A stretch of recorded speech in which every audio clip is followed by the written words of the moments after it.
Good morning all. Today we shall discuss about thumb sucking habit. What is an oral habit?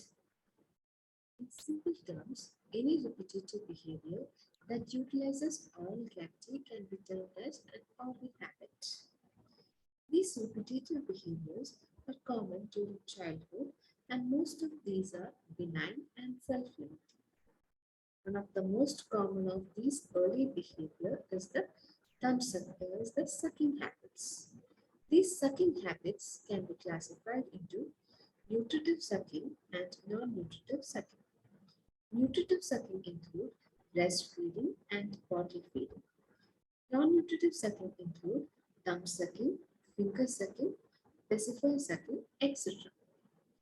Its non-nutritive sucking behavior, it occurs as an earliest response adopted by infants in response to frustration and also to satisfy the urge and need for contact. Now, coming into thumb sucking habit in detail. Thumb sucking habit is the placement of thumb or one or more fingers in varying depths into the mouth. It is the most prevalent among all the oral habits. Many children suck their thumbs or fingers for shorter periods during infancy or early childhood, and this habit is considered normal during the first 2 years of the life. We can see that most of the children give up this activity by 3 to 4 years of age. But if the intensity of the habit persists or increases, adverse dental or skeletal changes can occur and it may require corrective measures. Sutterly et al. Has classified the thumb sucking into 4 types: type A, type B, type C, and type D.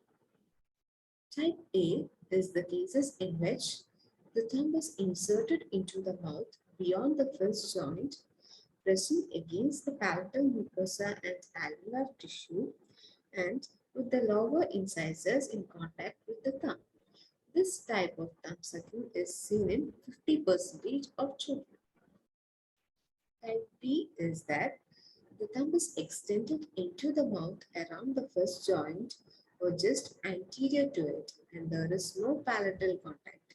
Only the maxillary and mandibular anteriors are in contact with the thumb. This type of thumb sucking is seen in 13 to 24% of children.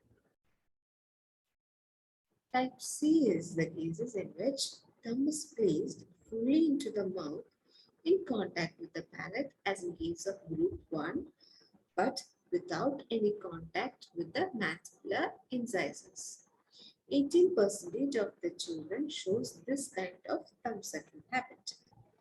In type D, there is a very little portion of the thumb is placed into the mouth and is seen in 6% of cases. Now coming to the etiology of thumb sucking habits.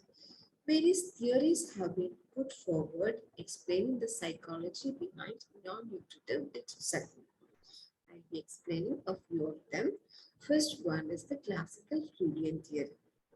According to the psychosexual theory put forward by Sigmund Freud, the child goes through various phases of psychological development, and in which in the oral phase, the mouth is an erogenous zone, so that the child takes anything and everything into the mouth. It is believed that any kind of deprivation in this phase can cause fixation, leading to the development of habits like thumb sucking. Next is an oral drive theory put forward by Sears and Weiss. This theory suggests that the strength of the oral drive depends on how long the child continues to feed by sucking. That is, he explains that it is not the frustration of the weaning that produces thumb sucking, but the prolonged nursing is the fact that causes thumb sucking habit. Another theory is the learning theory, which explains the psychology behind thumb sucking habit, which was put forward by Davidson in 1967.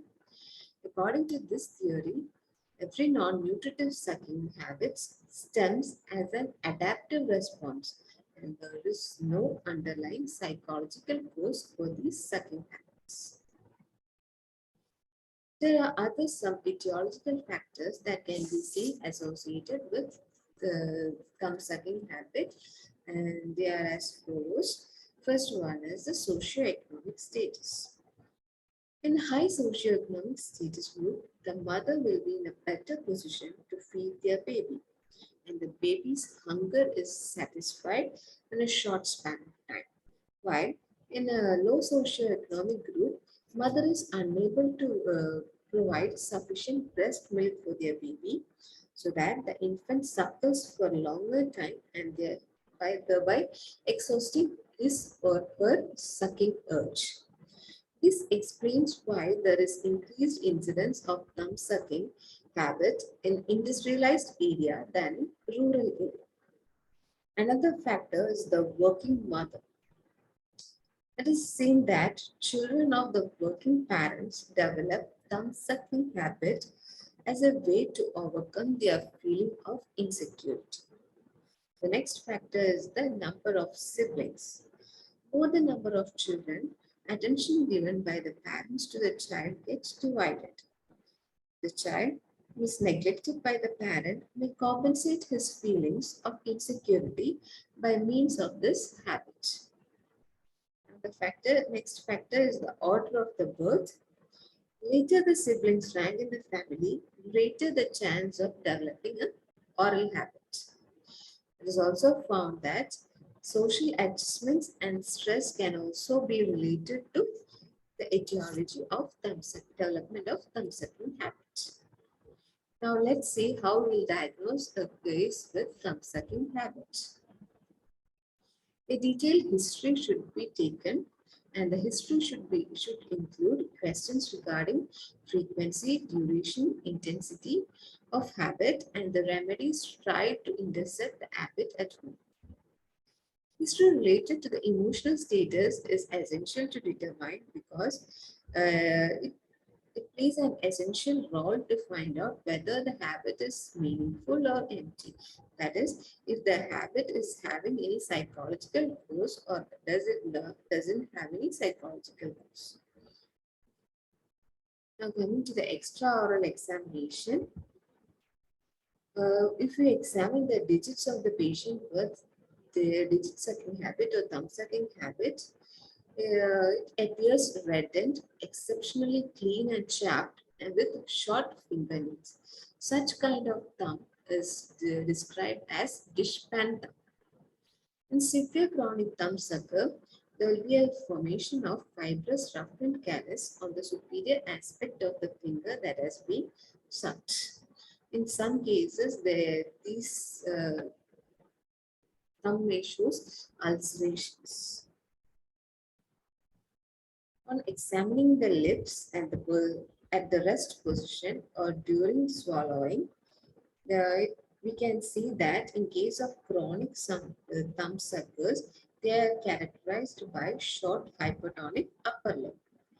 Other features which can be seen in thumb sucking patients are enlarged tonsils accompanied by mouth breathing and also higher incidence of middle ear infections.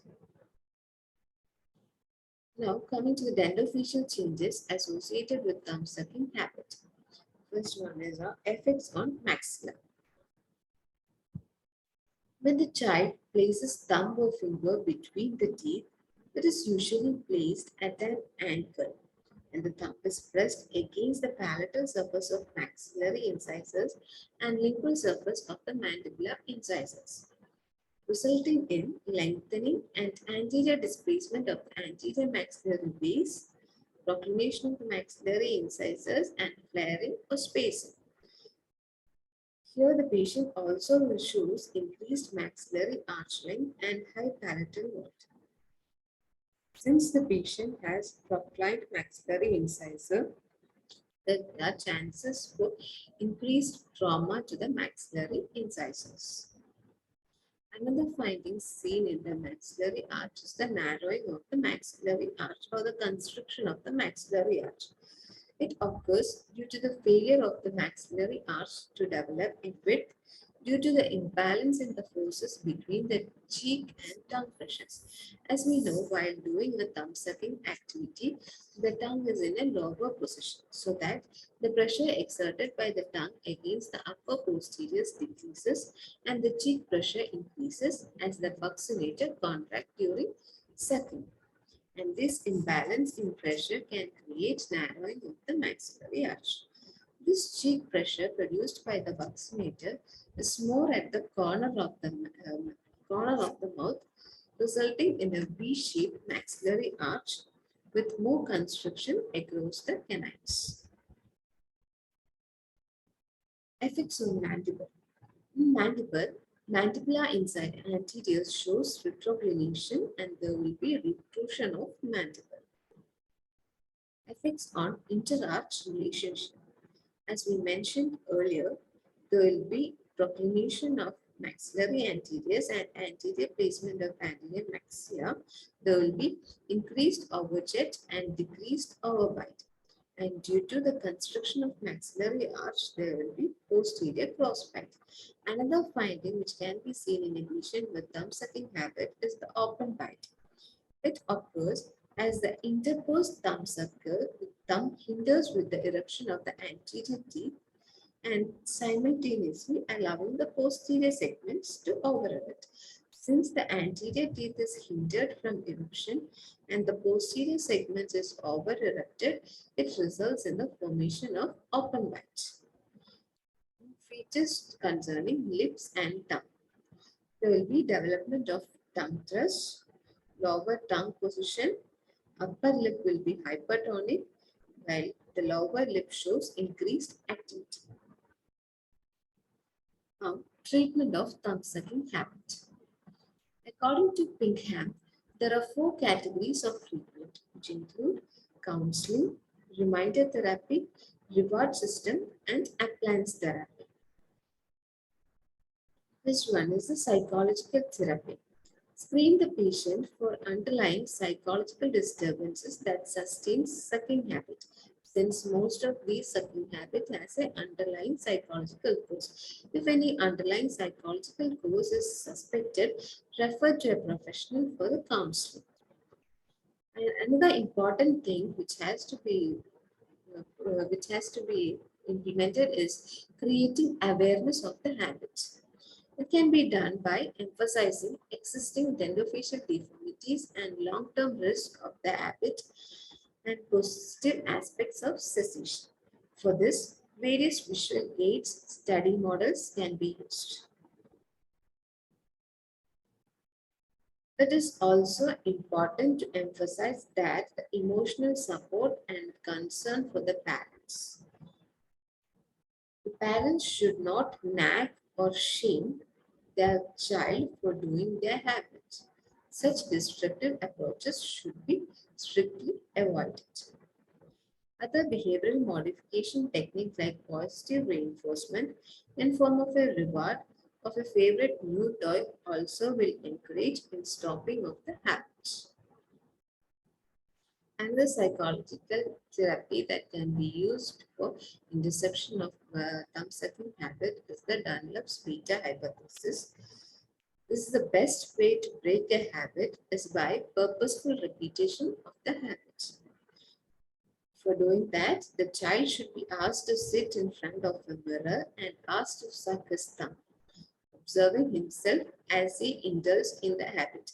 And this purposeful repetition of the habit in front of the mirror by the child can help him to quit the habit. Next comes reminder therapy. Reminder therapy can be extraoral approach or intraoral approach. Extraoral approach can be chemical agents or mechanical restraints. Chemical agents like distasteful or bitter agents can be applied onto the digit to terminate the practice. Examples of such agents include quinine and asafetida. So some commercial preparations are also available, which include fumite, thumb up, anti-thumb solution, etc. Mechanical restraints can also be used as a reminder therapy for the patients with suckling habit, and it includes splints, mittens, adhesive tape, thermoplastic thumb guards, long sleeve night gowns, etc. This is a newer concept known as thumb home concept, in which a small bag is given to the child to tie around his wrist during sleep, and it's explained to the child that just as the child sleep in his home, the thumb will also sleep in its house, so that the child is restrained from the thumb sucking during night. Next is the reverse elbow guard. It is also a reminder therapy that can be used for making a reverse elbow guard. Impression of the elbow is made and the cast is made from the impression. 2 layers of modeling wax is kept for the over the cast as a spacer, and the acculization of the elbow guard is done. That spacer is removed and it is replaced by a layer of sponge. And this reverse elbow guard is attached to a Velcro strap. This picture shows the patient wearing the reverse elbow guard. This reverse elbow guard allows the movement of the elbow but restrict the thumb from reaching the mouth. Thus reminds the patient of not doing the thumb sucking habits. Another reminder therapy that has been recently put forward is pre-alarm system. It is effective in children between 3 to 7 years age. Here in 3 alarm system, the offending digit is taped, and when the child feels the tape in the mouth, it serves as the first alarm. Also, the elbow is bandage tied with the offending digit. A safety pin is also placed lengthwise. When the child flexes the elbow, the closed pin mildly jabs, indicating a second alarm.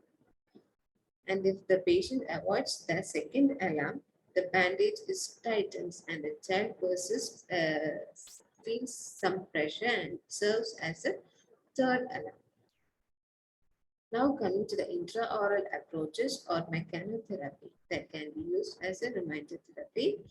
That is removable appliances and fixed appliances. Removable appliances include tongue spikes, tongue guard, spurs or rakes, and fixed appliances include quad helix, hair rakes, and maxillary limbal arch with palatal grip.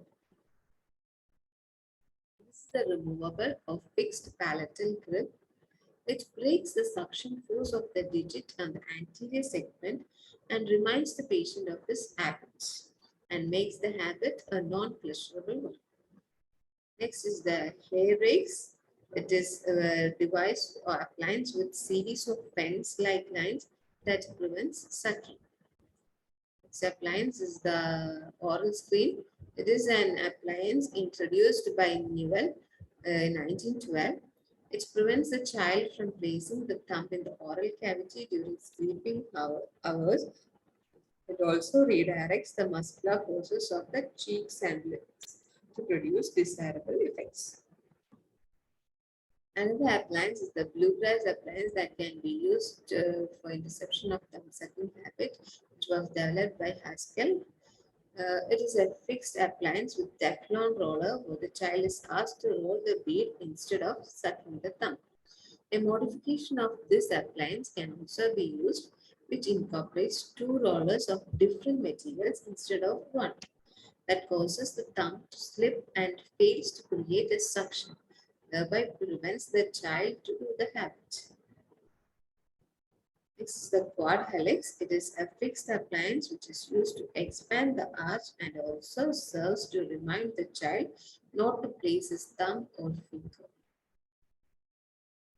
Now, to conclude, all habits are hard to break and new habits are hard to form. In order to replace the adverse oral habits by good habits, holistic approaches is indicated, which include patient-parent counseling, behavior modification technique, use of habit-breaking appliances, physical exercises, followed by recall visits and reinforcement. Prevention and interception of these deleterious oral habits at an early stage is at most important for the good oral health of their children. Thank you.